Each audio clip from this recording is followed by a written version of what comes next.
Tobat.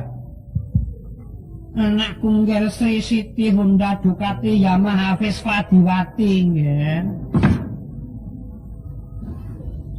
Apa, Mak? Kowe mlaku kok nunjang-nunjang ana ngarep gadul ana mburi gadul bareng ana ngiringan ngebruki.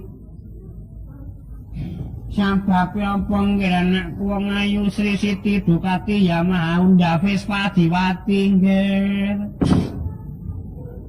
Mak, apa aku wedane wis umur pira, Mak?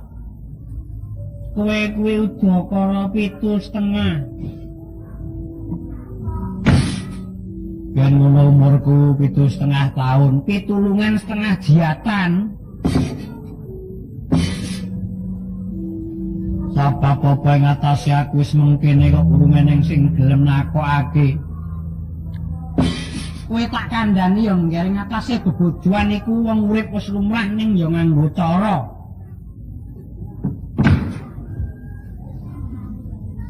Para priya lan para muda ing jaman saiki nggone milih wanita kuwi saora-orane wanita kang weton pengajaran. Wanita ning nggone gelem dipilih dening priya ya golek priya kang weton pelajaran mongko kowe iku ora pelajar malah terlantar. Kalau kaki aku takon karo kowe tak takoni kowe esuk mak blas sore mak lah bengi mak leng kae nyang ndi? Aku les kok, Mak. Kowe les apa diles? Aku les ngetik kok, Mak. Yen ngono kowe lak wis pinter ngetik. Aku iki ngetik ya kulino, ditik ya kulino, Mak. Tobat. Upama kowe besok wis titiwantine kudu wineng kowe kakung sing tok pilih apa? Yen sembota aku kepengin dadi garwaning dokter iki, Mak.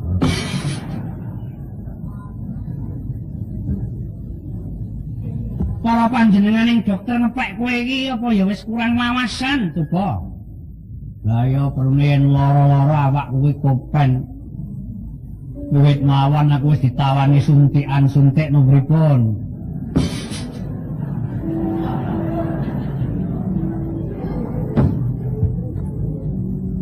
Aku ya nyuwun prisa pripun ta wong niku waras wiris kok ajeng disuntik. Nggih wong lemu kaya sampeyan niku adakane sok mangsa angin.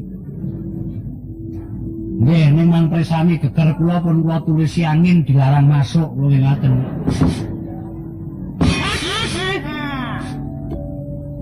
Kalau kaki tak takoni bengi iki ana jroning pahargyan karo kepengin ngaturake pasumban apa nggih? Aku ora duwe kebisan liya-liyane kejaba mung kesenian. Bagus. Seni pahat aku ora kulino. Seni tari kene mau bengi wis. Seni lukis aku durung belajar. Lah apa nggih? Seni swara. Bagus. Kanggo mbarung gamelan apa kanggo ngiringi orkes? Kanggo ngiringi orkes aku ya bisa. Yen ngono kowe duwe cita-cita besok kepengin dadi biduren nggih. Biduran kok biduren. Do re mi fa sol la si do mi fa sol la si do. Kuwi jenenge mung tok wolak-walik. Ya ning do yen dicorek tengah unine di. Re corek tengah unine ri diri. Yen mo Jawa ora cinem mopat roji monempat moromoji mo corek tengah unine me pat corek tengah unine pet mepet kuwi ora eneng pancen ora eneng kuwi mung parang aku dhewe miras pantes kanggo tamba sayah jroning paargyan telung bengi iki. Aku arep ngaturake pasumban ning tak sulehake Nyi Wiwik Supadni Made in Solo. Tampil ke depan, boleh pilih asal jangan bawa. Loh. Tawane sinom yen ing tawanganing lintang tibake langgame. Datanglah berduyun-duyun malam Firdaus. Monggo Mbak Wiwi.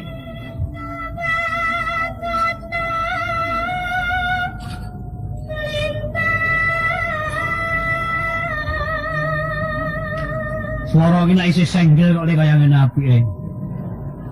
Mbok muga-muga para putra dokter yen sing senggel ya. Ya ora apa-apa lho mung matur lho aku.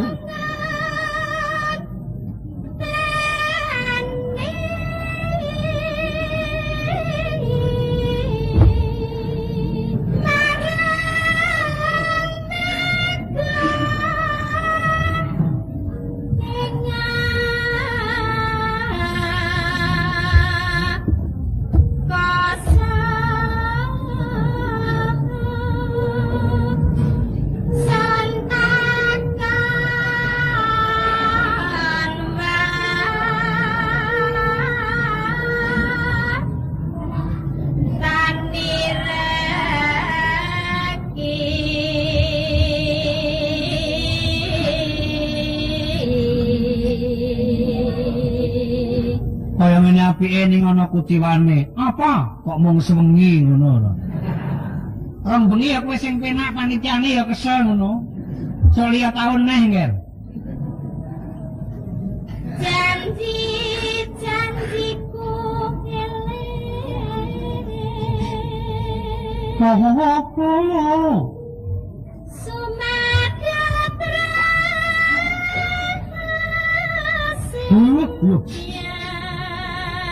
Kaya taun-talun-talo kaya aku.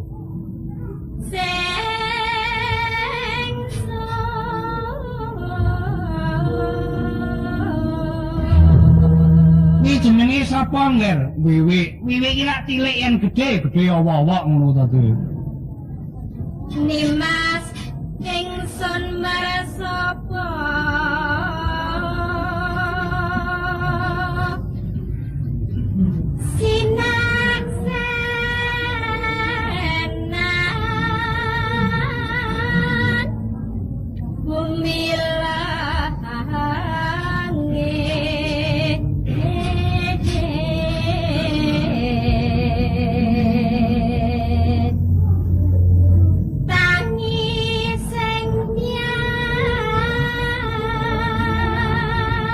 Ngenteni moonlight.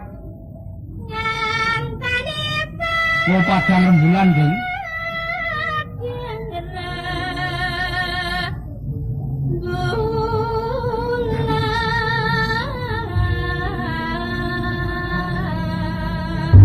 Tibake yen ing Tawang ana stasiun. Wirak Semarang.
rambar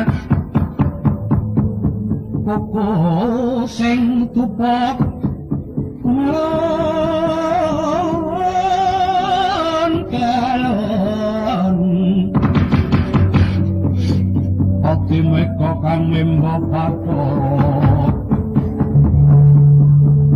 sing astina maka putur yudana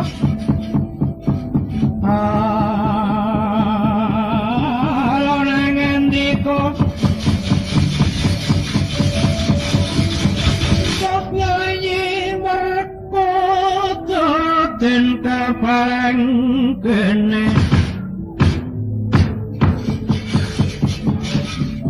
jika ayasena antujuk kayang truna